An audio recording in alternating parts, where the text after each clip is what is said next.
பள்ளிக்கூடம் போய் கொண்டிருந்த ஒரு சிறுவர் இளைஞர் 100 பேர் அங்கே வட்டமாக கூடியிருக்கிறத பார்த்துட்டு என்ன கூட்டமாக இருக்குதுன்னு அந்த இளைஞர் வந்தார். எட்டி பார்த்தார். உள்ளே போய் பார்த்தா ஒருத்தன் கரடியை வச்சுக்கணும் ஒவ்வொரு முடியாக காசுக்கு விற்கிறான். எல்லாரும் அந்த காசு கொடுத்து வாங்கினான். சொன்னவன் என்ன விற்றவன் என்ன சொன்னான் தெரியுமா?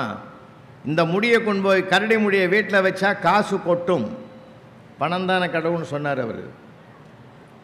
நம்ம ஊர்லேயும் இருக்குது அது. இதை கொண்டு போய் வீட்டில் வச்சேன்னா பணம் கொட்டும்னாங்க. அதை ஒரு 50 பேர் வாங்கின்னு போனான். வாங்கி போகிற 50 பேரையும் அந்த பிள்ளை நிறுத்தினார். நான் ஒரே ஒரு வார்த்தை சொல்கிறேன், கொஞ்சம் கேட்டும் போங்க ஐயா. நீங்கள் வாங்கி போங்க, வைங்க, உங்கள் இஷ்டம். இந்த கரடி முடியை கொண்டு போய் வீட்டில் வச்சா காசு கொட்டும்னு காசு கொடுத்து வாங்கி போறியே, இந்த கரடியே அவன் பல வருஷமாக வச்சுங்கிறான். அவனுக்கு ஏன் காசு கொட்டலன்னு ஒருத்தனாவது யோசிக்கப்படாதான்னார். அதில் ஒரு பெரியவர் சொன்னார், தம்பி சொல்கிறது சரியாக இருக்குது, நீ வருங்காலத்தில் இந்த இந்தியாவுக்கே உலகத்துக்கே வழிகாட்டுவ அப்படின்னு வாழ்த்தினார். அந்த பிள்ளை தான் அண்ணல் அம்பேத்கர் என்கிற மாபெரும் தலைவர். சிந்திக்கணுமையா, சிந்திக்கிறதுக்கு தான் மனுஷனுக்கு கடவுளுடைய படைப்பிலே சிந்தனை தான் மனிதனுக்கு உண்டு. 2 விஷயம், சிந்திக்கணும், சிரிக்கணும். ₹1,00,000 போட்டு நாய் வாங்கினா கூட சிரிக்குமா? அது பணக்காரன் நாயின்றதுக்காக சிரிக்குமா? அதை வாங்கிட்டு அதுக்கு வேலை செய்கிறது பணக்காரன் தான் அழுவான். சில இடங்களில் பார்ப்போம். ஒரு வீட்டுக்கு நான் அண்ணா நகருக்கு போயிருந்தேன், ஒரு நண்பர் வீட்டுக்கு, பெரிய கோடீஸ்வரர். அவர் நாய்க்கு உடம்பு சரியில்லை போலகுது. அதுக்கிட்ட கெஞ்சறாரு, ஆத்தர செல்லம் இல்லை, பட்டு இல்லை, இந்த மருந்தை குடிச்சிடு, இந்த டானிக்கை குடிச்சிடு. எங்கேயாவது கேட்குமா? வாயை திறங்குமா? அது அவரே டென்ஷன் ஆகி பாட்டிலை போட்டு உடச்சிட்டார். அந்த நாய் இறங்கி போய் அது எப்படி வழக்கமாக சாப்பிடுமோ அப்படி சாப்பிட்டு போட்டுது. நான் என்ன கேட்குறேன், வழக்கத்தை மாற்ற முடியுமா? பிறவி குணத்தை மாற்ற முடியுமா? ஒவ்வொன்றுத்துக்கும் ஒரு குணம் இருக்குது. பறவைக்கு ஒரு குணம் இருக்குது, விலங்குக்கு ஒரு குணம் இருக்குது, மனிதனுக்குன்னு ஒரு குணம் இருக்குது. மனிதன் என்றைக்குமே ஒரு சின்ன பிள்ளைகள் நீங்கள் வீட்டில் பெரியவங்க கேட்டும் போய் சொல்லுங்கள். பெரியவங்களுக்கு சேர்த்தான், என்னையும் சேர்த்தான்னு சொல்கிறேன். வாழ்நாள் முழுவதும் கற்றுக்கொண்டே இருப்பவன் தான் மனிதன். நான் அவ்வளோ படித்து முடிச்சிட்டேன், ஒன்றும் பண்ண முடியாது. தேடிக்கொண்டே இருப்பவனைத்தான் உலகம் தேடும். நான் என்னைக்கும் என் அறிவை வளர்த்துக்கிட்டு தேடிக்கிட்டே இருக்கணும். அதுக்கு தான் வருஷா வருஷம் புத்தக திருவிழாவை கொண்டாடி புத்தகத்தை வாங்கி போய் அதை படிக்கணும். அடுத்த வருஷம் இந்த புத்தக கடைகளில் என்னென்ன புதுசாக வருதுன்னு யோசித்து வாங்கணும். கற்றுக்கொண்டே இருப்பவன் தான் மனிதன். கற்றது போதும் என்பதனை அல்ல. பறவைகளுக்கு ஒரு 5 அறிவு வரைக்கும் இருக்குது, விலங்குகள் பறவைகள் எல்லாம். நான் கூட வகுப்பில் சொன்னேன், சார் கிளி பேசுதே சார்னா ஒரு பையன். கிளாஸில் பசங்கள்லாம் லேசாக நினச்சிடாதீங்க, நீங்கள் படித்த காலம் வேறு, இப்போ படிக்கிற காலம் வேறு. எங்கள் வாத்தியாரே ஒருத்தர் கேட்டார், கிளியை பற்றியும் மயிலை பற்றியும் எழுதுன்னு. 2 வரி எழுதிட்டான். மயில் தேசிய பறவை, கிளி ஜோசிய பறவைன்னு எழுதிட்டு போட்டான். எல்லாம் பொல்லாதுங்க. அப்போ அவன் கேட்டான், கிளிக்கு நம்ம சொன்னோம்னா உடனே சொல்லுதே சார், வெல்கம் சொல்லுது, குட் மார்னிங் சொல்லுது, வாழ்த்து சொல்லுது, வணக்கம் சொல்லுது. நான் சொன்னேன், நாம் சொன்னதை கேட்டு சொல்லுண்டா கிளி, ஆனால் கேட்ட சொல்ல இன்னொரு கிளிக்கு அது கற்றுக் கொடுக்காதரான்னு. அதுதான் அதனுடைய இயல்பு. மனுஷன் ஒருவன் தான் கற்றுக்கொள்ள வேண்டும், கற்றுக் கொடுக்க வேண்டும். கற்பே ஒன்று சேர் புரட்சி செய்யன்னு அண்ணல் அம்பேத்கர் அன்னைக்கே இந்த பிரபஞ்சத்துக்கு சொல்லியிருக்கார். படிப்பு தான் முக்கியம். படித்தால்தான் இந்த உலகத்தில் எல்லா நிலைகளும் சமப்படுத்தப்படும். கீழ்ப்பால் ஒருவன் கற்பினும் மேற்பால் ஒருவனும் அவன் கண் படுமேன்னு 2000 வருஷத்துக்கு முந்தைய இலக்கியம் எழுதி வச்சிருக்கிற உண்மை அது. படிக்கணும், நல்லா படிக்க வைங்க பிள்ளைகளை. ஒரு உயரத்தை தொட்டால் அந்த உயரத்தை யாராலும் ஒன்றும் பண்ண முடியாது. அதுக்குரிய மரியாதையை கொடுத்துட்டு தான் போகணும். இருக்கட்டும். ஐயா சொன்னாங்க, ரொம்ப நல்லா பேசுனாங்க. அந்த நாவலை பற்றியெல்லாம் நமக்கெல்லாம் படிக்கணும்னு ஒரு ஆசையை தூண்டிவிட்டு போனால் பார்த்தீங்களா, அதுதான். ஆனால் என்ன நடக்குது நாட்டில் இப்போது? புத்தகம் வாசிக்கலாம் வா என்று நம்மை அழைக்கிறது, செல்போனோ வா சிக்கலாம் என்று அழைக்கிறது. அது வாசிக்கலாம் என்று அழைக்கிறது, இது வா சிக்கலாம் என்று அழைக்கிறது. அதை பார்த்தானாலே இந்த செல்போன் வந்தது நல்லதான் இது. ஆனால் இது வந்த பிறகு படுத்துகிற பாடு இருக்குதே கொஞ்சம் நெஞ்சம் இல்லை. இதில் நல்லது தான், உண்மையிலே நல்லது சார். ராத்திரி 12:30 மணிக்கு ஒருத்தன் பஸ் ஸ்டாண்டில் எனக்கு பணம் வேணும்னா கூட உடனே அனுப்பலாம். இல்லைடா பேங்க் மூடி இருப்பான்னு அவங்ககிட்ட தப்பிக்கவும் முடியாது. எவ்வளோ வசதி இருக்கு. நான் ஒன்றை உங்களுக்கு சொல்ல கடமைப்பட்டிருக்கிறேன். வாழ்க்கை வாழ்வதற்காக, கொண்டாடி மகிழ்வதற்காக எல்லாரும் இதுங்கிட்ட தான் கொண்டாடிக்கிறோம். வாசல்லேருந்து உள்ள கிச்சனில் கேட்குறான், இன்றைக்கி என்ன டிஃபனுன்னு கேட்குறான் செல்லில். அது எழுந்து போய் தான் நேராக கேட்டான், என்ன செல்லம் இன்றைக்கி என்னடா டிஃபனுன்னு கேட்டு பாறேன். அந்த அம்மா வேண்டிய மட்டும் உனக்கு செஞ்சு கொடுக்கும்.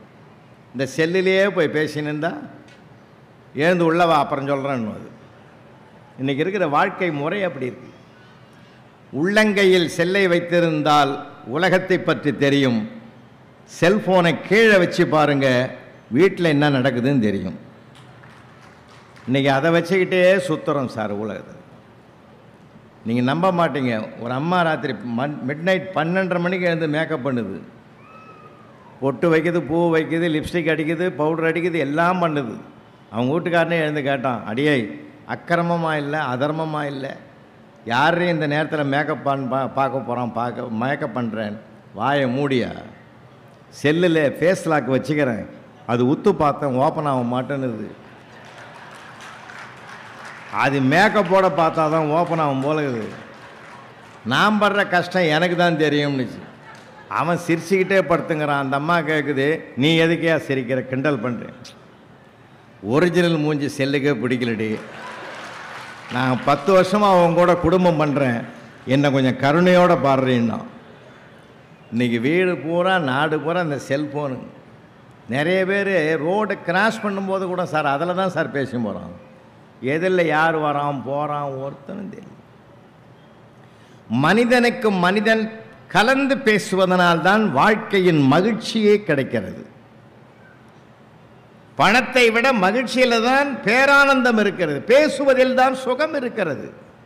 படிப்பது ஒரு சுகம், எழுதுவது ஒரு சுகம், பேசுவது அதை விட சுகம். இப்போ அவர் படித்தார், அவ்வளவு நாவலும் படிச்சுட்டு ராமகிருஷ்ண ஐயா அவர் நம்மகிட்ட பேசுகிற போது எவ்வளவு சுகமாக இருந்தது. பேசவும் படிக்கவும் எழுதவும் தான் மனிதனுக்கு மிகப்பெரிய சிறப்பு ஐயா, மிகப்பெரிய சிறப்பு. நீங்கள் எழுதி பாருங்களேன், இவ்வளோ புஸ்தகம் அச்சடிச்சு வச்சுக்கிறாங்களே, நீங்கள் எழுதி பாருங்கள். நான்லாம் ஐயாலாம் ஏகப்பட்ட ஒரு 1000-2000 புத்தகங்களுக்கு மேலே திருத்தம் பண்ணி கொடுத்துருப்பார் அவர். என் வாழ்நாளில் 4 புத்தகம் தான் எழுதினேன், அதுக்கு மேலே எழுத முடியல. வளர வளர வீட்டில் பிரச்சனை இருக்குது. நீ உட்காந்து ஏதாவது 1-2 வரி எழுதணும்னா, ஏங்க இன்றைக்கி என்ன சாம்பார் வைக்கிறது, சரி வாங்கியாந்து கொடுத்துட்டு உட்காந்து எழுதலைன்னா சுத்தமாக இல்லை துவரம் பருப்பு, என்ன பண்ணுறது இப்போ? அவ்வளோதான், தூக்கி வச்சுட்டு போக வேண்டியது தான். எங்கள் தாம்பரத்தில் ஒரு எழுத்தாளருக்கு நாங்கள் 1 லட்சம் ரூபாய் பரிசு கொடுத்தோம். அந்த எழுத்தாளர் வாங்கி கூட்டத்தை மத்தியில் தான் சம்சாரத்தை கூப்பிட்டு மேடையில் நிற்க வச்சு அந்த 1 லட்சத்தை கொடுத்து பாராட்டி அதுக்கு பொன்னாடிலாம் அவரே போட்டார். எல்லாருக்கும் ஆச்சரியம். அந்த அம்மா வீட்டுக்கு போய் அந்த வீட்டுக்காரனை லெஃப்ட் ரைட்டு விடுது. திடீர்னு என்னை மேடையில் கூப்பிட்டு எனக்கு அவ்வளோ பாராட்டு கொடுத்தியே, பணத்தை கொடுத்தியே, அது என்ன புஸ்தகம்னு யாராவது கேட்டிருந்தா நான் இன்னும் பதில் சொல்லுவேன். புஸ்தகத்து பேரையாவது எனக்கு சொல்லி கூட்டு போனியா, திடீர்னு கூப்பிட்டு இந்த கூத்தை நடத்தினியே, என்னையா நினச்சிங்கிற? சும்மா விஷயம் இல்லாத நான் உனக்கு செய்வேனா? எனக்கு கொடுத்தா 1 லட்சம் ரூபாய் உனக்கு தான் பொருந்தும், நீயே வச்சுக்கோ. அது எப்படியா, நீ தானே கஷ்டப்பட்ட. இது வேறு நீ உங்கள் அம்மா வீட்டு கோஷின்னு 2 மாதம் போனல்ல, அப்போ எழுதின புஸ்தகம் கிடையாது. அப்படின்னா ஒரு மனுஷன் புத்தகம் எழுதணுன்னா அவன் தனிமையில் உட்காந்தா தான் அதை எழுத முடியும். இப்போ ராமகிருஷ்ண ஐயா நிறைய புஸ்தகம் எழுதுகிறார். அவர் அந்த ரகசியத்தை அவரை கேட்டால் தான் தெரியும். விளையாட்டுகளை சார், சிந்தனை ஒருமுகப்படணும். இல்லை, சிந்தனை ஒருமுகப்பட்டால்தான் அவர் அன்னைக்கு எழுதுகிற நாவல் இல்லது, காலத்துக்கும் நிற்கிற ஒரு சொத்து. அது காலம் அந்த எழுத்தாளனை கொல்லலாம், ஆனால் அவனுடைய படைப்பு காலத்தை கொன்று வென்று நிற்கக்கூடிய சக்தியும் வல்லமையும் படைத்தது. ஆனால் தான் 2000 வருஷத்துக்கு முன்னாடி திருவள்ளுவர் எழுதினது இன்றைக்கும் இருக்குது. ஏங்க நமக்கு என்ன திருவள்ளுவர் உயரமா குள்ளமா கருப்பா சிவப்பா தாடி வச்சுருந்தாரா மீசை வச்சுருந்தாரா? ஏதோ ஒரு கற்பனையில் படைக்கப்பட்ட படைப்பு தான் அது. நிஜமாகவே யாருக்கும் அவர் எப்படி இருப்பார்னு தெரியாது. ஆனால் அவருடைய திருக்குறள் இன்றைக்கு உலகம் முழுவதும் 150 மொழிகளுக்கு மேலாக மொழிபெயர்க்கப்பட்டிருக்கிற ஒரு பெரிய வரலாறு நமக்கு கிடைத்திருக்கிற மிகப்பெரிய சொத்தியா. தமிழனுடைய சொத்தே திருக்குறள் தான். மகிழ்ச்சியாக இருப்போம், சந்தோஷமாக இருப்போம், வாழ்க்கையை கொண்டாடுவோம். அதுதான் தலைப்பே கொடுத்தேன். 1000 படிக்கிறது 1000 பண்ணுறது. ஐயா சொன்னார், அதில் தப்பே கிடையாது. அங்கே நாவலில் பணத்தை பற்றி பேசுகிறான், பணத்தை பற்றி பேசுகிறான், இங்கேயும் அப்படி தான் பேசிங்கிறான். இப்போ சிவராத்திரி வந்து போச்சு இல்லை, சிவராத்திரி வந்ததில்லை, மகா சிவராத்திரி. பார்வதியும் பரமேஸ்வரனும் வான் வழியாக போனாங்களாம்.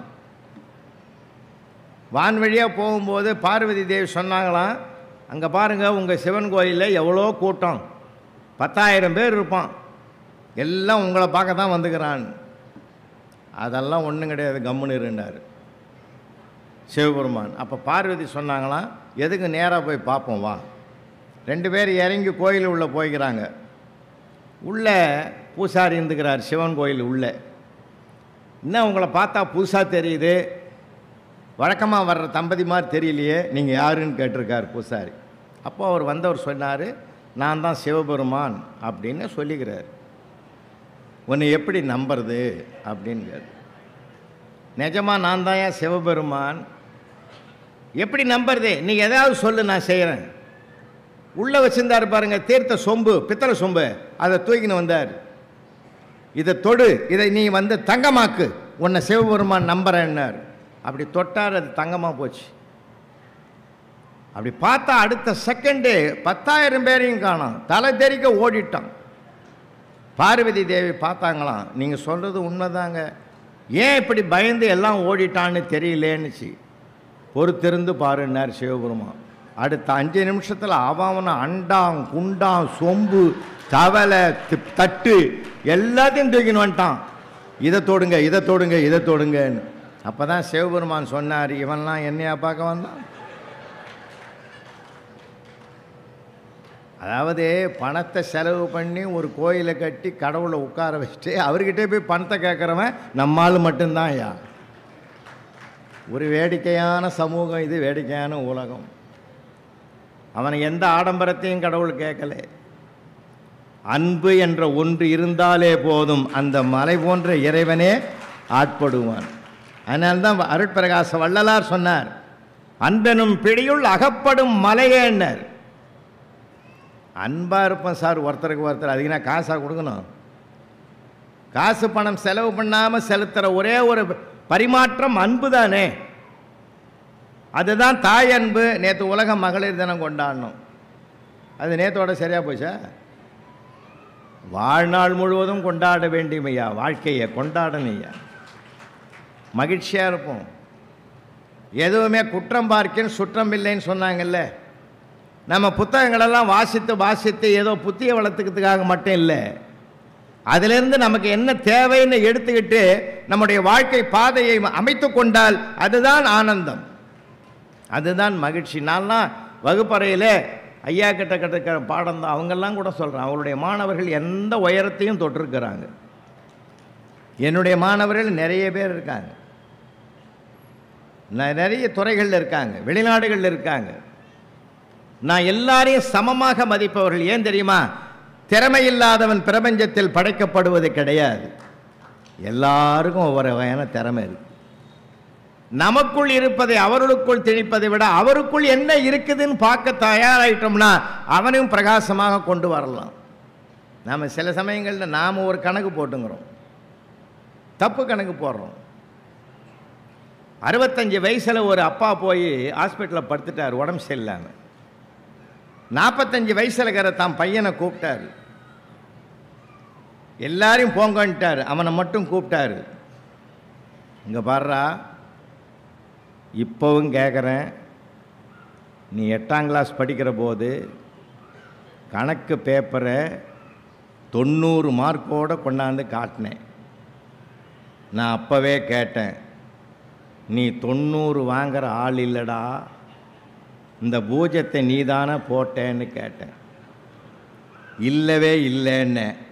பரவாயில்ல, சின்ன வயசில் சொன்னேன், இப்போ கேட்குறேன்டா, அது என் மனசை அரிச்சிக்கிட்டே இருக்குதுடா. இப்போ கேட்குறேன், அந்த பூஜ்யத்தை நீ தானே போட்ட. சத்தியமாக இல்லைப்பா, அன்னைக்கு ஒரு பேச்சு இன்றைக்கி ஒரு பேச்சு இல்லைப்பா, பூஜ்யத்தை நான் போடவே இல்லைப்பா, அந்த 9 தான்ப்பா போட்டேன்னா. அப்பாவுக்கு உடம்பு நல்லாயிடுது சார். ஏன்டா இதை அன்றைக்கே சொல்ல வேண்டியதுதான். வாழ்க்கையில் மகிழ்ச்சியாக இருக்கும் சார், சிரித்து கலகலப்பாக இருக்கிறது நமக்கு மட்டும்தான் சார் சொத்து. சீரியஸாக இருப்பான் பார் பல பேர். என்னத்தை நம்ம சாதிக்க போகிறோம்? சில வேடிக்கைகள் நடக்கும் தெரியுமா உங்களுக்கு? போன மாதம் நம்ம ராஜீவ்காந்தி ஆராய்ச்சி மையம் இருக்குதில்ல ஸ்ரீபெரும்புதூரில், அங்கே ஒரு 350 ஆசிரியர்களுக்கு நான் பேச போனேன் 1 மணி நேரம். நிஜமாக தான் நடந்தது. அங்கே போய் பேசுகிறதுக்கு நான் போன உடனே பேசி முடித்தேன். என்னை உள்ளே கொண்டு போய் அந்த டிஐ அவங்க வீட்டிலேருந்து சமையல் பண்ணி எனக்கு சாப்பாடு கொண்டாந்து போட்டு சாப்பிட வச்சேன். நேராக அங்கே இருக்கிற ஒரு ரூமுக்கு கொண்டாந்தார். சார், இந்த ரூமில் தான் நீங்கள் தங்க போகிறீங்க. இப்போது இந்த ரூமில் தான் சார் டாக்டர் மன்மோகன் சிங் தங்கின ரூமுன்னார். அவர் இப்போ தான் போய் சேர்ந்தார். அதை சொல்லாமல் இருந்தால் நான் தங்கியிருப்பேன். உடனே நான் சொன்னேன், நான் தங்கிறதா இல்லை சார், நான் ரொம்ப அவசரமாக ஊருக்கு கிளம்பு. எதிர்பாராத சூழ்நிலைகள்லாம் கூட நம்ம எளிமையாக எடுத்துக்குவோம் சார். ஏன் அதை வலிமையாக எடுத்துக்கிறோம்? எளிமையாக பார்க்க பழகுவோமே. தாக்குவதை கூட தாங்குதலாக மாற்றிக்கொள்ளுகிற மனப்பக்குவம் வந்துவிட்டால் வாழ்க்கையில் நாம தான் சார் ஜெயிப்போம், நம்ம தாக்கனவன் ஜெயிக்க மாட்டான். அதனால்தான் திருவள்ளுவர் மறைமுகமாக எழுதினார், இன்னா செய்தாரை ஒருத்தல் அவர் நாட நன்னயம் செய்து விடல்னு சொன்னார். இல்லாமல் ஆஃபீஸ் ஸ்டாஃபுங்களாம் நிறைய இருக்காங்க, பெரிய பெரிய அதிகாரிகள் இருக்காங்க. சின்ன சின்ன விஷயங்கள் நம்மையே மகிழ வைக்கும். அன்றைக்கி ஒரு தாலுகா ஆஃபீஸில் ஒரு அம்மா லேட்டாக போயிடுது. ஸ்டாஃபு மேனேஜர் கேட்டார், மேலே சூப்பர்வைசர் கேட்டார், என்ன இல்லைம்மா என்னம்மா லேட்டு? சாரி சார், போகும்போது சீக்கிரம் போயிடுறேன் சார். அவரே சிரிச்சிட்டார். சீரியஸாக இருக்கிற மனிதனை கூட சிரிக்க வைப்பது வார்த்தைகளின் பலம் எல்லாம் இருக்குது சார். ஏன் சந்தோஷமாக எடுத்துக்க போவோம், என்ன சங்கடம், எதை கொண்டு போக போகிறோம், என்ன பண்ண போகிறோம், ஒன்றுமே கிடையாது சார். நாம் ஒரு நாள் ஒரு இடத்தில் இல்லை என்றால் மறுநாள் நம்ம இல்லையே என்று வருத்தப்பட்டால் அப்பொழுதுதான் நாம் வாழ்கிறோம் என்று அர்த்தம். அது வீடாக இருக்கட்டும், நிர்வாகமாக இருக்கட்டும், எங்கே இருக்கட்டும். ஒரு நாள் லீவு போட்டால் அங்கே ஸ்தம்பிச்சா, ஐயோ அவர் இல்லை பற்றியா, என்ன கலகலப்பாக இருக்குது, என்ன கலவரம் அப்படின்னு நினச்சா தான் நம்ம வாழறதா அர்த்தம். அப்பா என்னைக்கு வருவார்? 10 நாள் ஆகும். அம்மாடி ஒரு நிம்மதிரா அப்படின்னா அந்த நாள் அங்கே எடுக்கவே வேணாம், டிரான்ஸ்ஃபர் ஆகி போயிடும். வார்த்தைகளில் இருக்கிறது வாழ்க்கையின் வெற்றி. நம்ம பற்றி என்ன பேசுகிறாங்க, ஏதோ சந்தோஷமாக இருப்போம்மா, கலகலப்பாக இருப்போம்மா, தப்பே நடக்கட்டுமே, தப்பு யார் செய்யாமல் இருக்கான்? 48 நாள் ஐயப்பன் கோயிலுக்கு விரதம் இருக்கிறவனே அவர்கிட்ட மன்னிப்பு கேட்குறான், நான் அறிந்தும் அறியாமலும் செய்த தவிர. அப்புறம் அறிஞ்சு ஏன் செய்கிறேன்? கேட்க வேண்டியது இருக்குதா இல்லையா? அறியாமல் தவறு குணம் நாடி குற்றமும் நாடி அவற்றுள் மிகை நாடி மிக்க கொள்ளன்னு 2000 வருஷத்துக்கு முந்தைய திருவள்ளுவர் தீர்ப்பு எழுதி வச்சுக்கிறார். ரெண்டும் இருக்கும்டா. அதில் நீங்கள் குற்றத்தை வன்மையாக பார்த்து தண்டனை கொடுக்காமல் அதை மென்மையாக பார்த்து கலந்து பேசி ஒரு மாற்றத்தை உருவாக்குகிற தீர்வு செய்வதற்கு தயாராகிவிட்டால் ரெண்டு பேருமே சுமூகமாக வாழ்க்கையில் வாழ்ந்து கொண்டிருக்கலாம். இன்றைக்கி எங்கே பார்த்தாலும் பிரச்சனைகள் விஸ்வரூபம் எடுத்திருக்கு.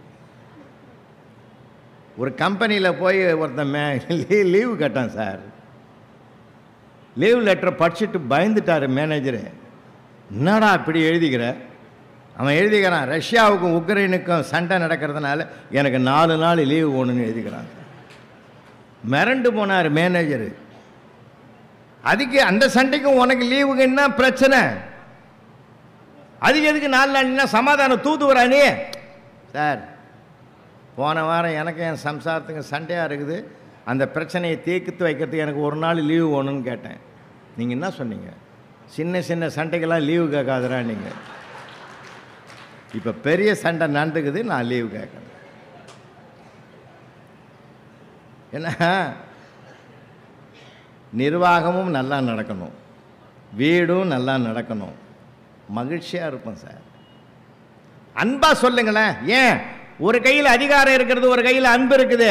அதிகாரத்தை கீழே இறக்கி அன்பை மட்டும் கையில் எடுத்து ஆட்சியை செலுத்தினோம் என்றால், ஆளுமையை செலுத்தினோம் என்றால் எல்லா இடங்களும் நமக்கு நண்பர்கள் உறவுகளாக மாறுவார்கள்.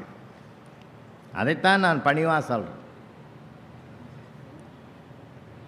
இப்போ முத விண்வெளியில் ராக்கெட்டு விட்டார் மேதகு அப்துல் கலாம்.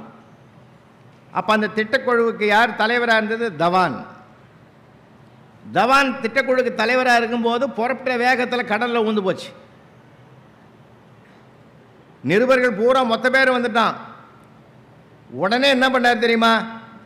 தவான் வேகமாக ஓடி வந்து இந்த இந்த தவறுக்கு, இந்த ஃபெயிலருக்கு எங்களுடைய கூட்டு முயற்சி தான் காரணம், கூட்டாக அதை ஏற்றுக்கொள்ளுகிறோம் சொன்னார்.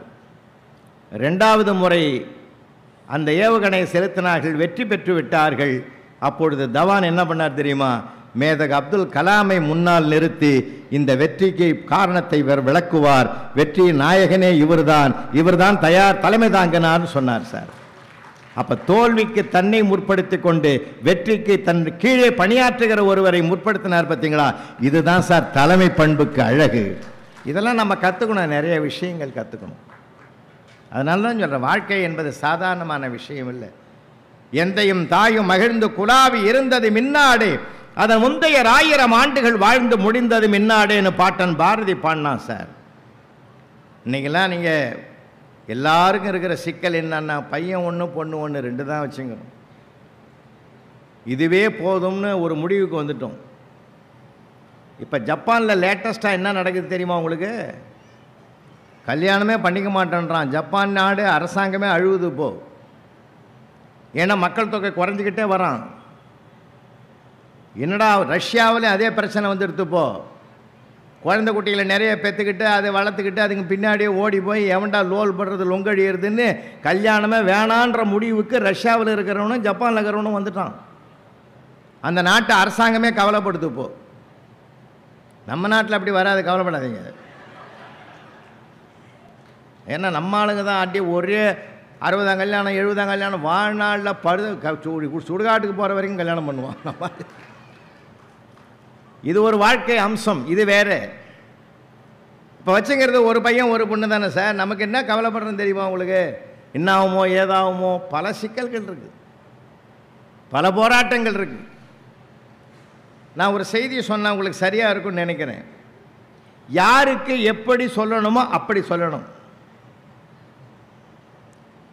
ஒரு சொற்பொழிவாளர் மீட்டிங்கில் பேசுகிறாங்கல்ல, இந்த கோயிலுக்குள்ளெல்லாம் பேசுகிறாங்கல்ல, எனக்கு என்னமோ சமீபத்தில் ஐயா சம்பந்தம் ஐயா புத்தக திருவிழாவுக்கு தான் சார் கூட்டம் அதிகமாக வந்து கேட்குறாங்க. மகிழ்ச்சியாக இருக்குது உண்மையிலே. இப்போ கோயில் சொற்பொழிவு கூட யாரும் வர்றதில்லை சார். நான் சைதாப்பேட்டை காரணேஸ்வரர் கோயிலில் 6 மாதத்துக்கு முந்தி போய் உட்காந்து பேசினேன். ஒரு தூணு ஓரமாக ஒரு 10 பேர் தான் கேட்டிருந்தான். என் சேரே அவன் பக்கம் திருப்பியிருந்தேன். நான் மைக்கு அவன் பக்கமே பேசியிருந்தேன் சார். பேசிட்டு ஒரு நேரம் தண்ணி குடிக்கலான்னு இப்படி திருமணம் பாரு, அந்த 10 பேரையும் காணாம், வேறு 10 பேர் உட்காந்துங்கிறான். அவனோட முதல்ல உட்காந்துங்கிறவன் ட்ரெஸ் எல்லாம் வேறு இருந்தது, இது வேறு ட்ரெஸ்ஸாக இருக்குது, இவங்க யாருன்னு அமைப்பாளரை கூப்பிட்டு கேட்டேன். அது ஒன்றும் இல்லை சார், இந்த கோயிலை சாமி கும்பிட்டுட்டு 3 தடவை சுற்றிட்டு உக்காந்து போகிற இடம் அது, ஒரு பேட்ச்சு போயிட்டு அடுத்த பேட்ச் வந்து உட்காந்துங்குதுன்னாங்க. இதுதான் இன்றைக்கி இருக்கிற நிலைமை. ஒரு சொற்பொழிவாளர் மாதிரி தான் போய் பேச போய்கிறார், குதிரை வண்டியில் போய்கிறாரு. இதில் குதிரை வண்டியில் போன உடனே அந்த குதிரை வண்டிக்காரன்னா உள்ளே போய் பார்த்தா ஒரு ஆளை கூட காணோம்.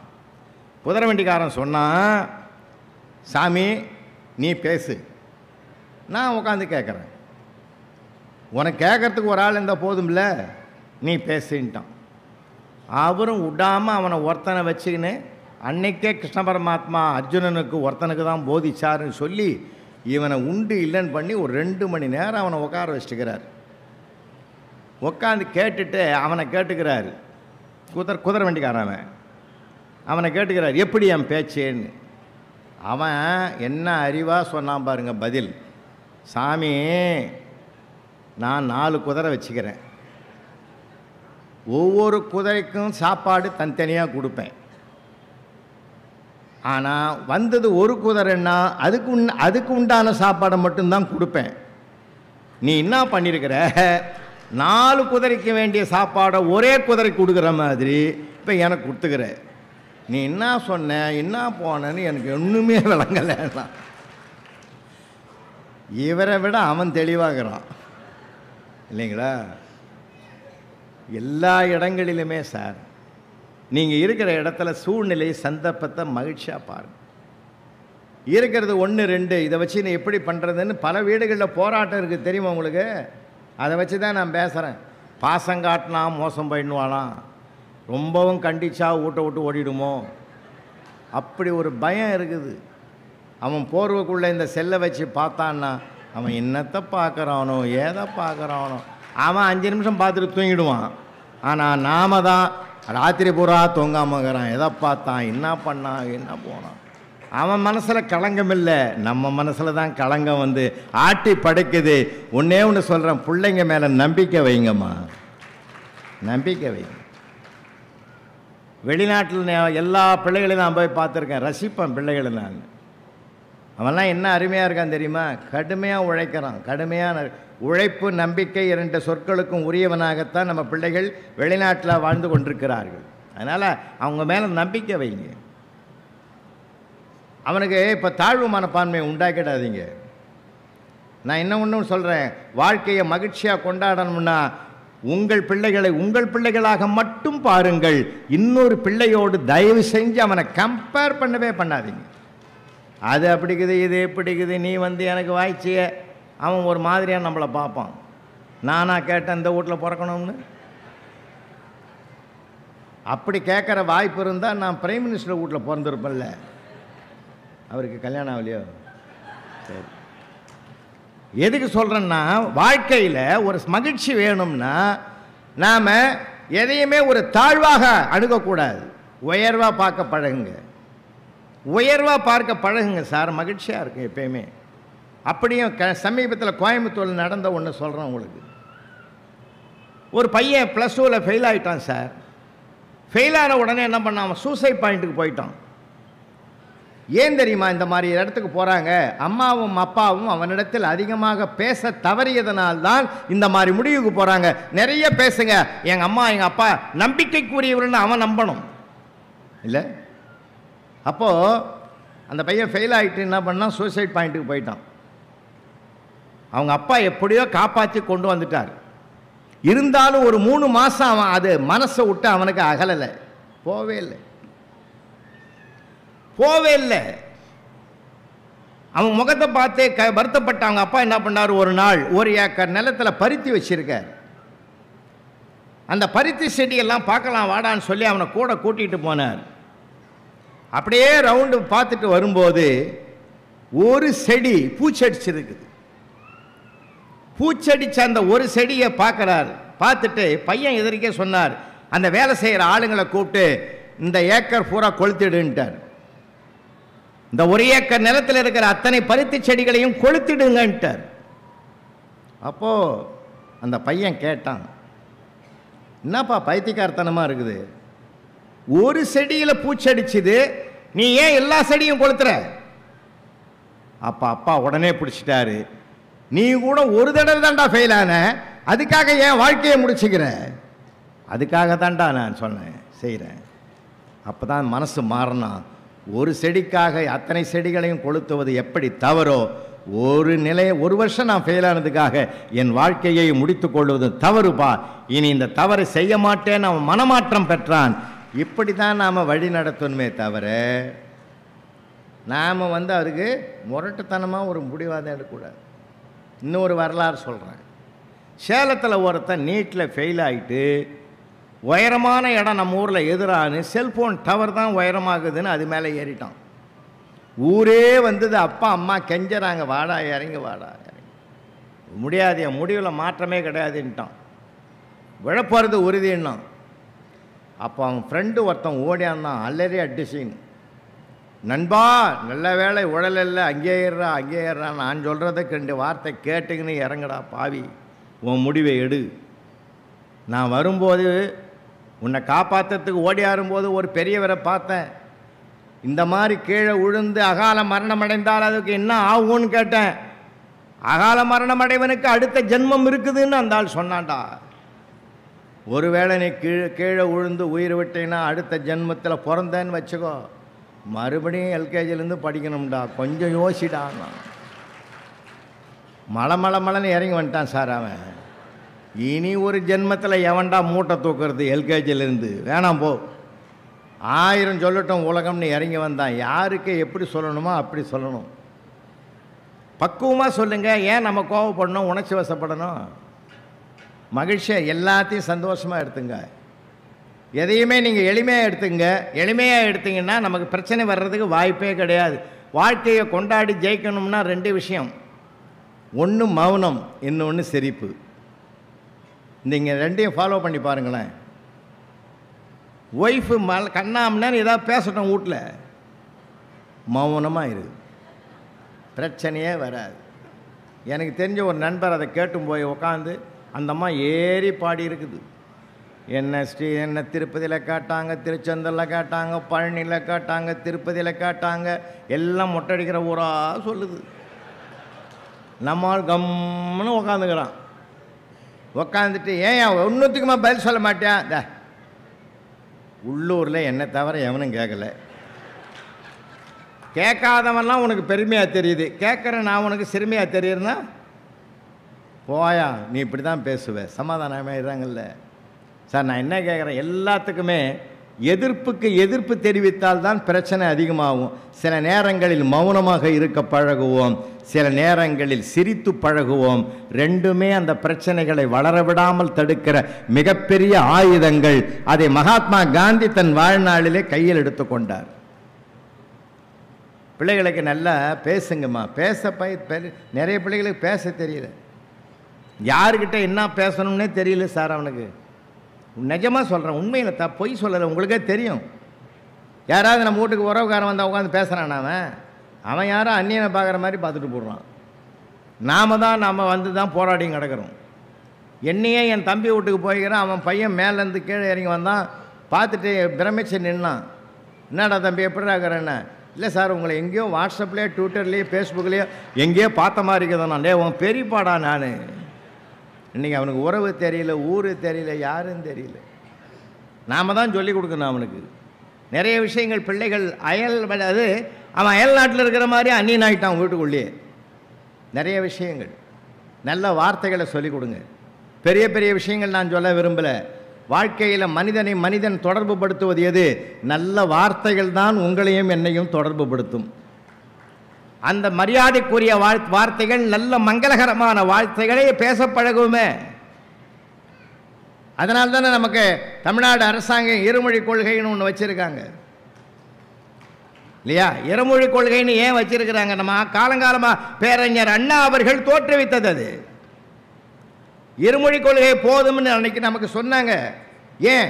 ஒன்று வணிக மொழி, இன்னொன்று வாழ்க்கை மொழி. வணிக மொழியாகிய ஆங்கிலம் உலகத்தை வலம் வருவதற்கு தேவை, வாழ்க்கை மொழியாகிய தமிழ் வாழ்வதற்கு தேவை. அதனால தான் 2 மொழினாங்க. மனுஷனை தொடர்பு படுத்துறதுக்கு இந்த மொழி. அதில் நல்ல வார்த்தைகள் பேசும். நீங்கள் பேசி பாருங்களேன். நம்ம அவரவர் தாய்மொழி அவரவருக்கு உயர்ந்தது. தெலுங்கு பேசுகிறீங்களா, அது உங்களுக்கு உயர்ந்த மொழி. மலையாளம் பேசுகிறீங்களா, அது உங்களுக்கும் உயர்ந்த மொழி.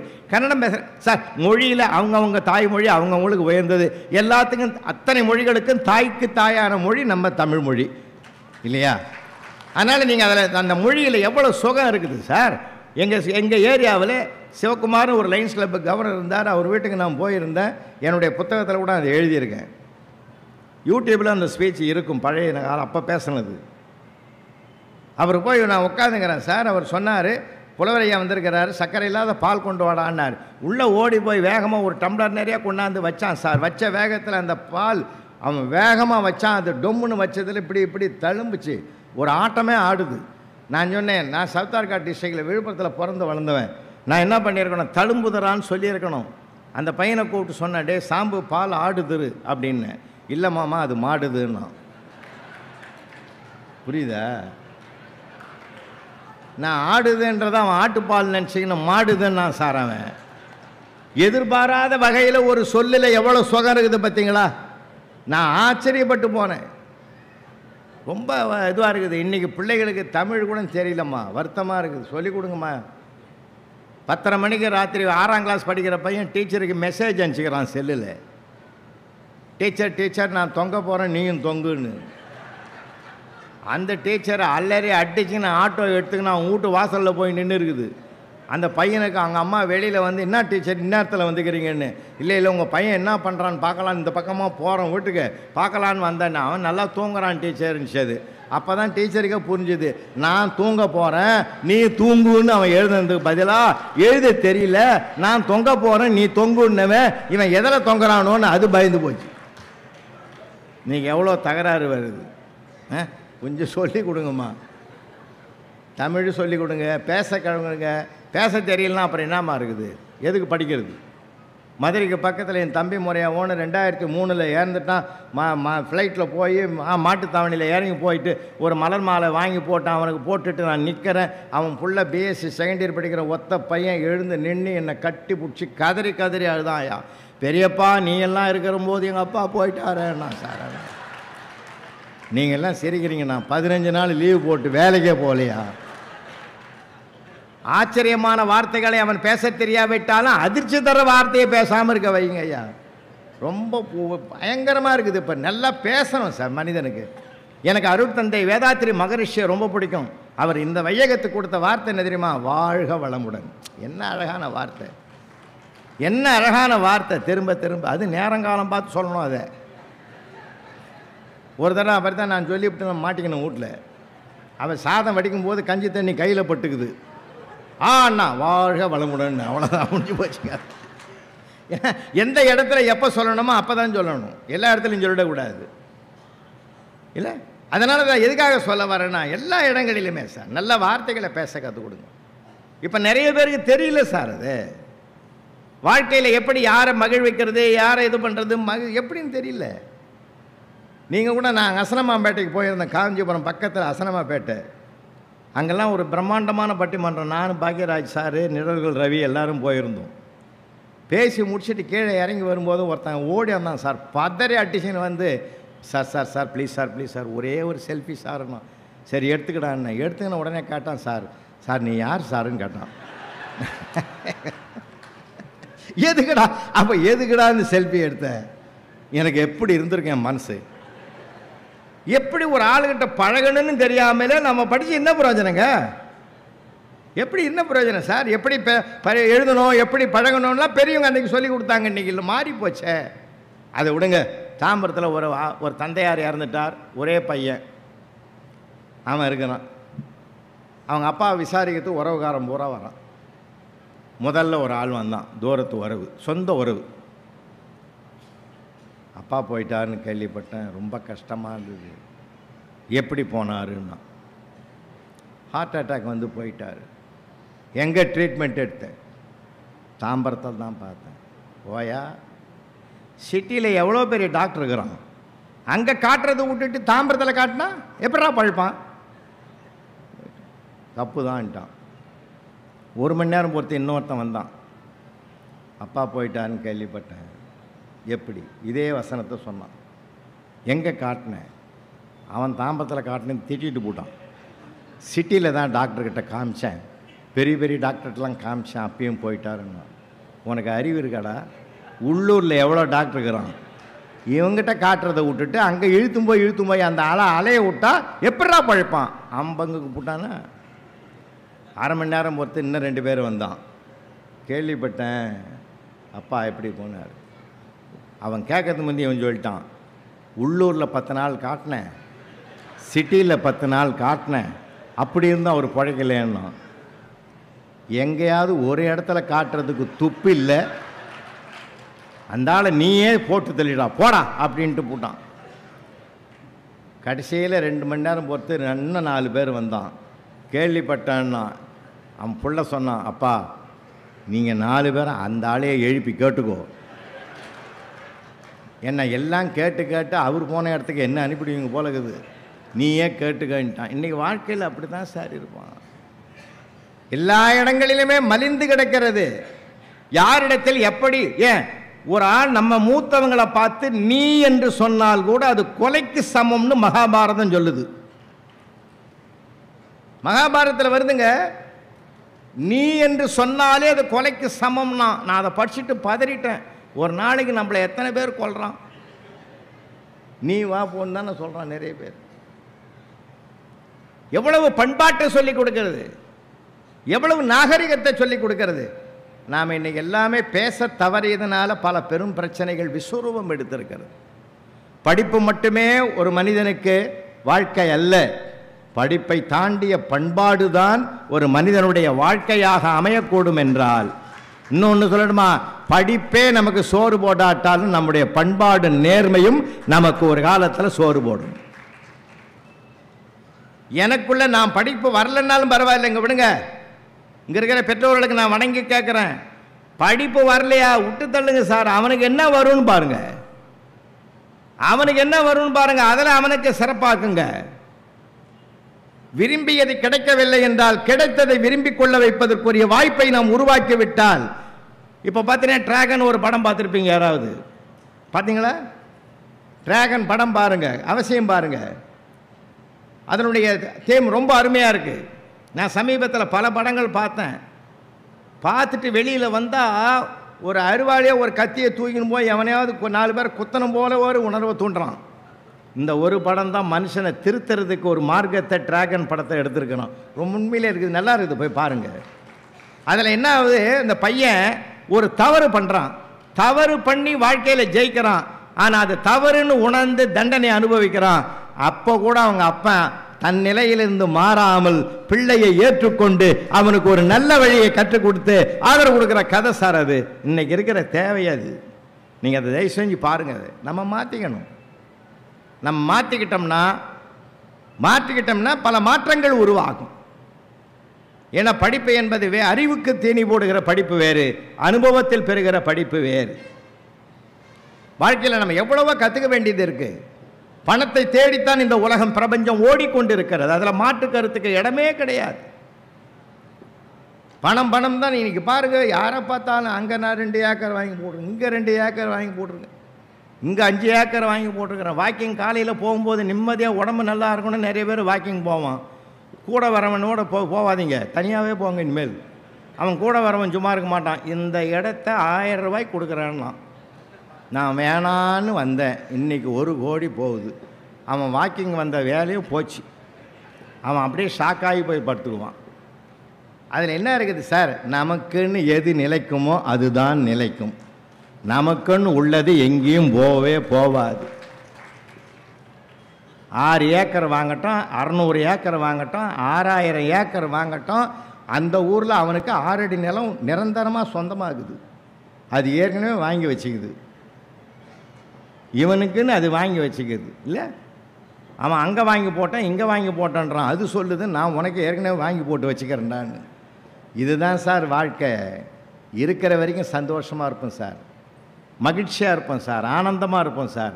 வார்த்தைகளால் ஒருவரை பாராட்டுங்கள். ஒருத்தர் உங்கள் எதிரில் உயர்றாரா, உயர்ந்தவரை பாராட்டுங்கள், வாழ்த்துங்கள். நீங்கள் ஒருவரை வாழ்த்தினால் உங்களை வாழ்த்த கடவுள் 2 பேரை ஏற்பாடு செய்வார். எவ்வளோ வாழ்க்கையில் தெரிஞ்சிக்க வேண்டிய விஷயங்கள் நிறையா இருக்குது சார். நாங்கள்லாம் ஆசிரியர், எந்த பையனையும் நாங்கள் திட்டின வரலாறே கிடையாது.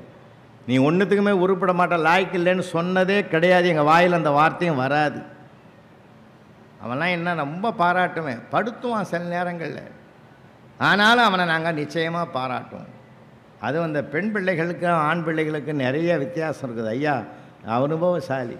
அவர் டெக்ஸ்ட் புக் ஆத்திரையா 12ஆம் வகுப்பு தமிழ் பாட புத்தகத்தையே தயாரித்த தலைவர் அவர் தான். நிறைய அனுபவம் உடையவர். நாங்கள்லாம் பசங்கக்கிட்ட நிறைய அனுபவம் சார். நான் கற்றுக் கொடுத்ததை விட அவனிடத்தில் கற்றுக்கொண்டது ஏராளம். நீங்கள் எப்பயுமே யாருக்கிட்டையும் கற்றுக்கலாம் சார். அவன் சின்ன வயசு, அவனுக்கு என்ன தெரியும்னு நினைக்காதீங்க. நம்மளை விட பல விஷயம் அவனுக்கு தெரியும். உண்மையில் சொல்கிறேன், அவனுக்கு எல்லாமே தெரியும். அவனை மேலே நம்பிக்கை வச்சு அவனோட நம்ம நல்லா அணுகுவோம், நிச்சயமாக இது பண்ணுவான். சில தப்புகளில் குழந்தைத்தனமாக வரும். எனக்கு ஒன்றா ஒருத்தன் பேப்பரில் எழுதியிருந்தான், ஆன்சர் எழுதியிருந்தான், தெரியுமா உங்களுக்கு? ரோமன் லெட்டர் 2 போட்டுட்டு 7ஆம் நம்பர் கேள்வி நம்பர் போட்டு எழுதிக்கிறான். ஆன்சர் பாருங்கள், கர்த்தரே இந்த பேப்பரை திருத்துவர் பக்கத்தில் அமரும், அவர் செய்த பாவங்களை எல்லாம் மன்னித்தருளும். இரட்சகனே உன் திருவடியை பணிந்து வேண்டுகிறேன், இவருடைய பாவங்களை நீங்கள் மன்னிப்பதன் மூலமாக பரிசுத்தமான அந்த ஆசிரியர் எனக்கு மார்க் நிறைய போடுவார். இப்போ எனக்குன்னு பாவனும் உறுதி பெற்றான். இதை படித்து எனக்கே ஒரு மாதிரியாது. அவன் என்னமா எழுதுனான், அவனையெல்லாம் போட்டு அது பப்ளிக் பேப்பர், அது ஒன்றும் பண்ண முடியாது. இன்னும் சில பேர் விளையாட்டாக எழுதுவான் தெரியுமா? ராஜாராம் மோகன் ராய் குறிப்பு வரைன்னு ஒரு தடவை கேட்டிருந்தேன். அவன் எழுதிக்கிறான் பார், நீங்கள் ஜென்மத்திலையும் எழுத மாட்டீங்க அந்த மாதிரி. இந்த 4 பேரும் நல்ல நண்பர்கள்னு எழுதிக்கிறான்யா. ராஜா ராம் மோகன் ராய் இந்த 4 பேரும் நல்ல நண்பர்கள், ஜாதி மதம் பார்க்காமல் பழகினார்கள். ராமுக்கும் ராஜாவுக்கும் அடிக்கடி சண்டை வரும், மோகன் தீர்த்து வைப்பார். இன்னும் டெவலப்டா. என் ஜென்மத்தில் இந்த மாதிரி படிக்கவும் முடியாது. நான் இன்னொன்று தெரியுமா, இந்த உலகத்தில் இன்றைக்கு நான் ஒன்று சொல்லிக்கிறேன், எழுதி வைங்க. இன்றைக்கு தர்மம் என்ற ஒன்று உயிரோடு இருக்கிறது என்றால், தானம் என்ற ஒன்று உயிரோடு இருக்கிறது என்றால், அது இந்த மண்ணில் வாழும் பெண்களால் மட்டும்தான் என்று நம்பிக்கை உடையவன். அதனால் தாய் வடிவத்தில் அந்த தர்மம் நடக்குது, தாரத்தின் வடிவத்தில் தர்மம் நடக்குது, சகோதரி வடிவத்தில் தர்மம் நடக்குது. கல்லாக படைக்கிற போது கூட ஒரு தாய் நிற்கக்கூடாது என்று கருணையோடு பார்க்கிற வழிபாடு நம்ம வழிபாடுயா, நம்ம வழிபாடு. அதனால் ஒவ்வொன்றும் ஒவ்வொன்றை கற்றுக் கொடுக்குது. எதிலிருந்தும் கற்றுக்கொள்ளலாம். உயர்ந்த எண்ணத்தை உருவாக்குங்க பிள்ளைகளுக்கு. ஒருத்தர் போய் கேட்குறாரு, ஒரு டாக்டரை பார்த்து கேட்டார், BMW கார் வாங்கணும்னா உங்களுக்கு எவ்வளோ நாள் ஆகும்? 1 வருஷம் ஆகும், கஷ்டப்பட்டு சம்பாதிக்கணும். அப்படியா? ஒரு இன்ஜினியரை போய் கேட்டார், உங்களுக்கு எவ்வளோ நாள் ஆகும் BMW கார் வாங்கணும்னா? 8 months, 8 மாதம் கஷ்டப்படணும். சரி, ஒரு கிரிக்கெட் வீரனை போய் கேட்டார், BMW கார் வாங்கணும்னா உங்களுக்கு எவ்வளோ நாள் ஆகும்? 1 day மேட்ச் போதும், ஒரே நாளில் நான் வாங்கிடுவேன். சபாஷ்.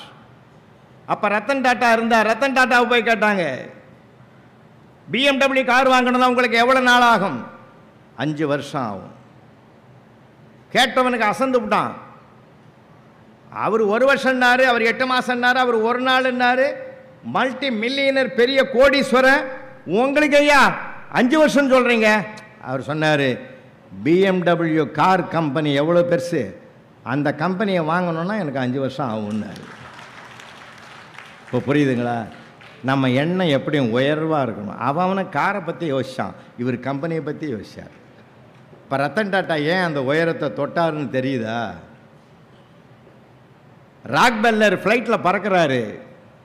ராக்பெல்லர் ஃப்ளைட்டில் பறக்கிற போது 32 அடி 1000 உயரத்தில் மேலே போன பிற்பாடு ஒருத்தன் கேட்டான், ஏன் இந்த வயசுலையும் சம்பாதிக்கிற, இந்த வயசுலையும் உழைக்கிற, இன்னத்தை உனக்கு இல்லை, எங்கே பார்த்தாலும் இருக்குது, எது இல்லைன்னு இன்னும் பாடுபடுற, உழைக்கிற, போதாதான்னார். அப்போ ராக்பெல்லர் சொன்னார், இந்த ஃப்ளைட்டில் நம்ம பயணம் பண்ணுறோம், வர வேண்டிய உயரத்துக்கு இது வந்துடுது, இதோட பைலட்டை இறங்க சொல்லிடலாமா, பைலட்டை நிறுத்த சொல்லலாமான்னாரு. ஐயோயோ எல்லாமே போயிடும். அது போகக்கூடாதுன்னு தான் நம்ம பயணம் பண்ணுறோம்ல, அதே தான். ஓடிக்கொண்டே இருக்க வேண்டும், உழைத்து கொண்டே இருக்க வேண்டும், முடிந்த வரையில் உதவிக்கரத்தை நீட்டிக்கொண்டே இருக்க வேண்டும்னு அந்த பையனுக்கு பாடம் நடத்தினார். அதனால் உங்களுக்கு இன்னும் கூட வேண்டுகிறேன், பிள்ளைகள் மார்க் எடுக்கலேன்னு பதறாதீங்க. எங்கள் தெருவிலே நான் பல கூத்தெல்லாம் பார்க்குறேன். எல்கேஜி போகுது, அது பாவம். அது என்னன்னே தெரியல உலகம். அது மார்க்கு குறைஞ்சி போச்சுன்னு மண்டை இடிச்சுக்கிறாங்க அப்பாவும் அம்மாவும். அதுக்கு என்னன்னு தெரியாமல் விளையாடுங்குது. இது என்ன, அதுன்னு ஐஏஎஸ்ஐ எழுதுது. மார்க் குறைஞ்சா போகுது. மார்க் குறைஞ்சதுன்னு கவலையே படாதீங்கம்மா, மனசில் தைரியமாக இருங்க, சந்தோஷப்படுங்க. 100க்கு 100 எல்லா சப்ஜெக்ட்லேயும் வாங்கிட்டான்னா அவங்க தான் கவலைப்படணும். ஏன் தெரியுமா? எல்லாம் வெளிநாட்டுக்கு ஓடிடுவான். 50-60 வாங்குறவன் தான் கட்சி வரைக்கும் நம்ம கூடவே இருப்பான். அவன் தான் அடிக்கடி போய் மாத்திரை வாங்கினோடா, மருந்து வாங்கினோடான்னா எல்லாத்துக்கும் உதவி செய்வான். நமக்கு உதவாத பிள்ளைகள் தூரத்தில் இருக்கிறார்கள், உதவுகிற பிள்ளைகள் அருகில் இருக்கிறார்கள். அந்த அருகில் இருக்கிற பிள்ளை தான் அவசியமானவன்னு மாற்றி பாருங்க, மாற்றி பாருங்கன்ற. நான் வெளிநாட்டுக்கெல்லாம் போனெல்லாம் அவன்லாம் திரும்பி வரமாட்டான். அவங்க இருக்கிற சொர்க்க வாழ்க்கை வாழ்ந்துங்கிறான். அந்த வாழ்க்கையில் நீங்கள் அனுமதி கொடுக்க மாட்டீங்க இங்கே. ஏன்னா அந்த அம்மாவுக்கெல்லாம் பொண்ணு, அதுவான் பையன் திரும்பி வந்தாலும் வருவான். இங்கே யாராவது இருந்தாக்கா வருத்தப்படாதீங்க, உண்மையை சொல்கிறேன் நான். பையன் வந்தாலும் வருவான் திரும்பி. அந்த பொண்ணுங்க வரவே வராது. மாமியார் தொல்லை கிடையாது, நாத்தனார் பிரச்சனை கிடையாது. அது வச்சத்தான் சட்டம். இல்லை ஏதாவது வீட்டுக்காரன் தப்பாக சொல்லிட்டான்னா ஒரு வார்த்தை ஃபோன் பண்ணால் போதும், அவனை தூக்கி விசாரணையே கிடையாது, உள்ளே வச்சுருவாங்க. இவ்வளவு பாதுகாப்பு அந்த பொண்ணுக்கு இருக்கிறதுனால அது அந்த ஊரை விட்டு வரவே வராது. நாம் தான் நம்ம கதறி கிடக்கிறோம். அதனால் நம்ம வீட்டு பிள்ளைகள் நம்ம கூட இருக்கிறான்னா மகிழ்ச்சி அடைங்க, அவனை பேச விடுங்க. திறமை வேறு, புத்திசாலித்தனம் வேறு. மனப்பாடம் பண்ணி மார்க் வாங்குறவன்லாம் ரிப்போர்ட்டர். அவன் மனசுக்குள்ளே இருக்கிறத வெளிப்படுத்துகிறான் பார், அவன் தான் ப்ரமோட்டர். நமக்கு ப்ரமோட்டர் தான் தேவைப்படுது, ரிப்போர்ட்டர் வேண்டாம். நிறைய விஷயங்கள் சிந்திச்சு பாருங்கள். இதே குரோம்பேட்டையில் ஒரு மெடிக்கல் ஷாப்புக்கு நான் போகிறேன். ஒருத்தர் அவங்க குழந்தை, சின்ன குழந்தை சார், அவன் 1ஆம் கிளாஸ் படிக்கிற பையன் கூட வந்தான். அவங்க அப்பா கேட்டார் மெடிக்கல் ஷாப்காரரு, சார் எறும்பு மருந்து இருக்குதான்னு கேட்டார். எதுக்கு? எறும்பை சாகடிக்கிறதுக்கு கேட்டார். அவன் வீட்டில் எறும்பு தொல்லை கேட்டார். இந்த 1ஆம் கிளாஸ் படிக்கிற பையன் என்ன கேட்டான் தெரியுமா? ஏன்பா எறும்புக்கு உடம்பு சரியில்லையாப்பான்னு கேட்டான். உடனே அப்பா மனசு மாற்றிக்கிட்டார், சார் எனக்கு எறும்பு மருந்து வேணான்ட்டு வந்துட்டார் சார். ஏன் தெரியுமா? ஒரு செகண்டு யோசிச்சார், நான் அந்த எறும்புக சாகடிக்கிறதுக்கு பார்க்குறேன், அவன் வாழ வைக்கிறதுக்கு பார்க்குறான். இந்த வயசில் அவனுக்கு வாழ வைக்கிற எண்ணம் வந்திருக்குதுன்னா எனக்கு ஒரு வள்ளலார் பிறந்திருக்கிறார் என்று கருதி அவனை வாழ்த்திட்டு வீட்டுக்கு கூட்டாந்தாருன்னா ஒரு வார்த்தையில் மனமாற்றம் பெறலாம். நிறைய பேசுங்க பிள்ளைகளோடு, நிறைய பகிர்ந்துக்குங்க. அன்றைக்கி ரியல் எஸ்டேட் பிஸ்னஸ் பண்ணுறவர் ஹாலில் உட்காந்து கஷ்டப்பட்டுங்கிறாரு வருத்தமாக. அவங்க பையன் 8வது படிக்கிறான். அந்த நேரம் பார்த்து கணக்கு பேப்பர் கொடுத்துறாங்க, கையில் தூக்கின்னு வீட்டுக்கு வந்துட்டான். அப்பாவை பார்த்து மிரண்டு போனான். ஐயோ என்ன நடக்க போகுதோன்னு நினச்சான். உள்ளே ஓடி போய் படியை தாண்டி உள்ளே போனான். மைண்டு வேலை செஞ்சுது. அப்படியே ஒரு சுச்சுவேஷனை க்ரியேட் பண்ணான். வேகமாக ஓடி போய் அப்பாவை கட்டி பிடிச்சிக்கினா, டேடி நான் மேத்ஸில் 100க்கு 100 வாங்கினா நீ என்ன நினைப்பேன்னா, ஹார்ட் அட்டாக்காக வந்தாலும் வந்துருண்டான்னார். அது மாதிரி உனக்கு வரக்கூடாதுன்னா 30 வாங்கியிருக்கிறேன்னா. அவங்க அப்பா சொன்னார், இந்த வீட்லேயே என்னை புரிஞ்சுக்கின ஒரே ஆள் நீ தான்டான்னார். அதை சூழ்நிலையை மாற்றிட்டான் பார்த்தீங்களா? அப்படியே போய் சொல்லியிருந்தான் கொடுத்துருந்தான்னு வச்சுங்க, 2 வாங்குன்னு வாங்கியிருப்பார். என்ன அருமையாக அந்த சூழ்நிலையை மாற்றினான் பார்த்தீங்களா? நீங்கள் அவனுடைய புத்திசாலித்தனத்தை பாராட்டணும். தப்பா ரைட்டான்லாம் பார்க்காதீங்க, அது ஒரு புத்திசாலித்தனம். தன்னை சுற்றி இருக்கிற ஒரு சூழ்நிலையை பாதகத்தை தனக்கு சாதகமாக மாற்றிக்கொள்ளுகிற பக்குவம் அவனுக்கு வாய்க்கப்பட்டிருக்கிறது. நம்ம மகிழ்ச்சி அடையணும் சார். எதுலேயுமே சந்தோஷப்படுங்க. வாழ்நாளில் மற்றவர்களோடு சிரித்து பேசுங்க. ஃபோன் எடுத்தால் கூட நல்லதை பேசுங்க, நல்லதை பாராட்டுங்க, நலம் விசாரிங்க. ஏன்னா அந்த ஃபோன் இன்றைக்கு சாதாரணமானதல்ல, ஒரு சரித்திர உலகத்தை படைத்து கொண்டு இருக்கிறது. அதனால் நல்ல விஷயங்களை பேசுவோம், நல்லதை எண்ணுவோம், நல்லதை செய்வோம். நிறைய முடிஞ்ச வரைக்கும் பிறருக்கு உதவி செய்வதில்தான் வாழ்க்கையின் மகிழ்ச்சியே உச்சத்தில் கொண்டு போகும். அவர்கள் வாழ்த்த வாழ்த்த நாம் வளர்ந்து கொண்டே இருப்போம் என்பதனாலே யாருன்னு பார்க்காதீங்க, யாருக்கு உதவி செய்யணும்னு பார்க்காதீங்க. யாருக்கு உதவி தேவையோ, யாருக்கு நான் தேவை, எனக்கு என்ன கிடைக்கும் என்று பேசுவதை விட யாருக்கு நான் தேவைப்படுகிறேன் என்று பார்க்கிற பார்வைதான் நம்மை உயர்த்தி கொண்டே இருக்கும், நம்ம வாழ்க்கையும் சிறப்பாக்கும் என்று சொல்லி, புத்தகம் என்பது வாசிப்பதற்கு மட்டுமல்ல சுவாசிப்பதற்கும் அதுதான். அந்த கருத்துக்களை கையில் எடுத்துக்கும். ஏதாவது 1-2 நம்ம ஃபாலோ பண்ணாதான் வாழ்க்கையில் நமக்கு ஒரு மகிழ்ச்சி இருக்கும், மன திருப்தி இருக்கும், மன நிறைவு இருக்கும் என்பதை சொல்லி நிறைவாக ஒன்றை சொல்லி நான் நிறைவு பண்ணுறேன். எது நமக்கு உரியதோ அது அன்றைக்கு கிடைக்கும். எப்பப்போது யார் யாருக்கு என்னென்ன நிகழணும்னு இருக்குதோ அது அப்பப்போ நிகழ்ந்தே தீரும். 6 மாதத்துக்கு முந்தைய பெருமாள் கோயிலுக்கு போய் என் பேரை சொல்லி நட்சத்திரத்தை சொல்லி அர்ச்சனை பண்ணி பட்டாச்சாரியார் கற்பூர தீபாராதனை எடுத்து என்கிட்ட வந்தார். அவருக்குன்னு தட்டில் போடுறதுக்கு ஒரு 5 ரூபாயை மடித்து தனியாக வச்சுருந்தேன். அது பக்கத்தில் 100, அது பக்கத்தில் 500, 2 தனித்தனியாக வச்சுருந்தேன். செல்ஃபோனை எடுத்து உள்ளே வச்சதுனால எல்லாம் தலைகீழ மாறி போச்சு. இந்த 5 2 விரலை விட்டு தேடுறதுக்குள்ளே ஐயரே டென்ஷன் ஆகி எதிர்பக்கம் போயிட்டார். அந்த 3வது ஆள்கிட்ட நிற்கிற போது அப்போ தான் எனக்கு அந்த 5 ரூபாய் கிடச்சிது. அதை எடுக்கிற வேகத்தில் இந்த முன்னாடி இருந்த 500 எகிரி அந்த யார்கிட்ட நிற்கிறாரோ அவன் காலில் போய் விழுந்தது. அவன் குனிஞ்சு பார்த்துட்டு இது நம்ம ரூபாய் இல்லைன்னு எடுத்து பட்டாச்சாரியார் தட்டில் போட்டான். 500 பார்த்த உடனே அவர் செத்த இருங்கோன்னு சொல்லி பெருமாள் கழுத்தில் இருக்கிற மாலையை கொண்டாந்து அவனுக்கு போட்டார். அந்த 500 என்னது?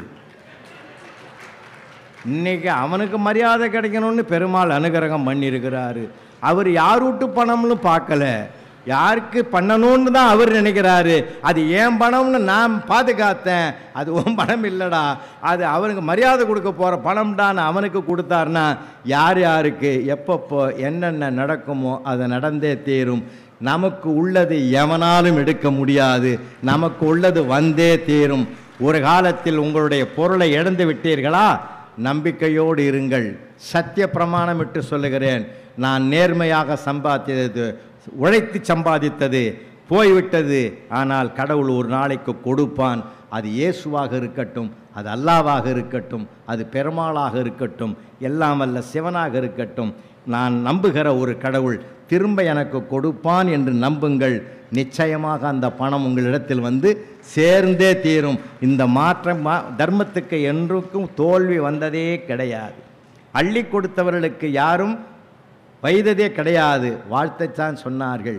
வள்ளல் எம்ஜிஆர் ராமநாதபுரம் மாவட்டத்தில் ஓட்டு வேட்டைக்கு செல்கிறார். காலையிலிருந்து சாயந்தரம் வரைக்கும் போகும்போது நேரமாயிட்டது, வீட்டுக்கு போனாலும் போது தொண்டர் ஒருத்தர் சொன்னார், ஐயா உங்களை பார்க்கணுன்னே ஒரு 85 வயசு பாட்டி காலையிலிருந்து கால் கடுக்க நிற்குது, பார்க்காம போனால் நல்லா இருக்காதுன்னு சொன்ன உடனே ஜீப்பை அந்த பக்கம் விடுனார். ஜீப்பை நிறுத்தி இறங்கி போய் பாக்கெட்டில் இருக்கிற பணத்தை எண்ணி பார்க்க மாட்டார், அள்ளி கொடுப்பார். அள்ளி கொடுத்தாரு. வாங்கின பாட்டி அழுது கண்ணீராக வருது. ஏன் பாட்டி பணம் பத்தலையா? நான் இன்னும் தர சொல்கிறேன்னு உள்ள ஜீப்பிலேருந்து எடுத்துன்னு வர போகிறார். இல்லை தம்பி, நான் உங்கள் அம்மா ஸ்தானத்துலேருந்து சொல்கிறேன் ராஜா, அதுக்காக தான் ஏன் நான் ஒரு நாள் பூரா நிற்கிறேன். அந்த நம்பியார்கிட்ட ஜாக்கிரதையாக இருப்பா. நம்பியார் நிஜமாலுமே நல்ல மனுஷன்யா. அவர் மாதிரி ஒரு குருசாமி உலகத்திலே கிடையாதுயா. ஒழுக்கமான மனுஷன். அவரை வில்லனா பார்த்தே அந்த பாட்டி இவருக்கு நல்லவனுக்கு ஒரு ஆபத்தும் வரக்கூடாதுன்னு நினைக்குது. பார்த்தீங்களா? இந்த வாழ்த்து தாயா நம்ம வாழ வைக்கும். மற்றவர்கள் வாழ்த்துக்களை நாம் பெறுவோம். பிள்ளைகளை பெற்றோர்கள் செய்வது பிள்ளைகளுக்கு என்ற ஒரு பொன்மொழி இருப்பதனால் நாம் கூடுமான வரை பிள்ளைகளுக்கு நல்லதை செய்வதன் மூலமாக நல்ல புண்ணியங்களை சேர்ப்போம். இந்த பூ உலகில் அவர்கள் வாழ்வாங்கு வாழ்வார்கள். இந்த தகவல் உங்களுக்கு பிடிச்சிருந்தா லைக் பண்ணுங்க, உங்க ஃப்ரெண்ட்ஸுக்கு ஷேர் பண்ணுங்க, மறக்காம எங்க சேனலுக்கு சப்ஸ்கிரைப் பண்ணுங்க.